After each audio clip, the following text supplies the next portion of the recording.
สวัสดีค่ะก็กลับมาช่องรักสุขภาพสวัสดีค่ะก็กลับมาช่องรักสุขภาพอีกแล้วนะคะช่องของคุณรักสุขภาพค่ะวันนี้เอาเมนูง่ายๆมาอีกแล้วนะคะผัดไข่เห็ดเข็มทอง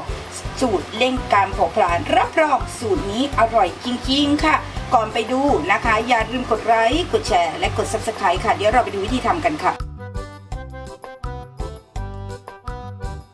เตรียมเห็ดเข็มทองนะคะให้เราทิ้งนะแล้วเดี๋ยวเราไปล้างกันเตรียมไข่กันก่อนนะคะเราใช้ไปประมาณ2ฟองนะคะเดี๋ยวเราจะตีนะคะไข่ให้แตกก่อนนะคะไม่ต้องปรุงรสอะไรทั้งสิ้นค่ะ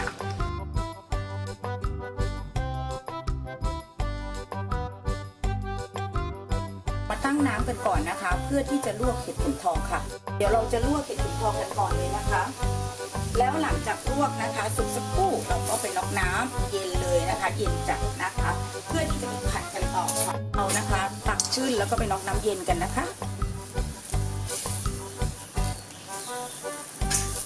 ตักขึ้นในลักษณะนี้นะพอน้ำมันร้อนสักครู่เราจะใส่ไข่ที่เตรียมไว้นะคะเราจะใส่ไข่ที่เตรียมไว้นะแล้วเดี๋ยวทำการขยี้ไข่และพักไว้ค่ะ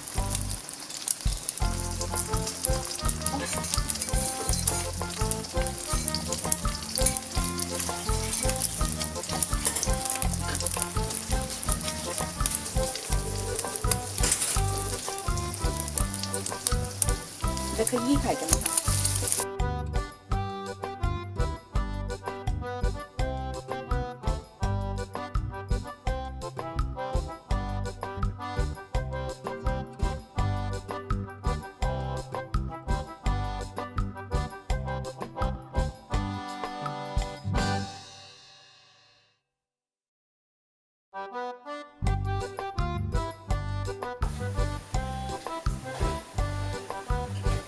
เราจะใช้กระเทียมลงไปนะ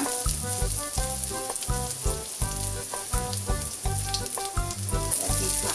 เที่ยวพอกระเทียมหอมนะ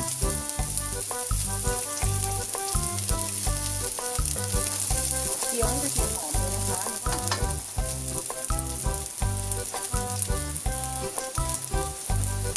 พริกนะคะจะช่วยเร่งการเผาผลาญได้ดีนะคะเคี่ยวพอกระเทียมหอมนะ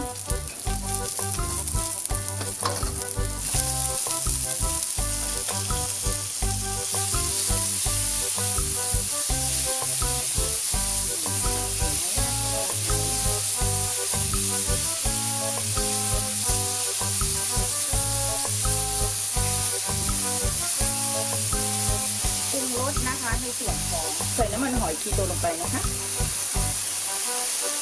ขาวค่ะปรุงรสนะคะตามชอบอาจจะใส่สารแทนความหวานนิดนึงก็ได้นะคะผักไว้ค่ะนี่แค่นี้เราก็จะได้เมนูนะคะเห็ดเข็มทองแล้วนะคะเดี๋ยวหลังจากนั้นนะคะให้เราใส่ไปโหระพานิดนึงนะคะจะช่วยเร่งการเผาผลาญคูณ2เข้าไปอีกนะคะ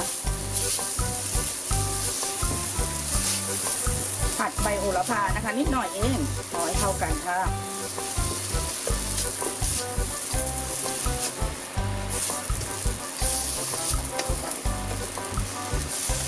เสร็จแล้วนะคะเดี๋ยวเราไปจัดการเสร็จไปเลยนะคะ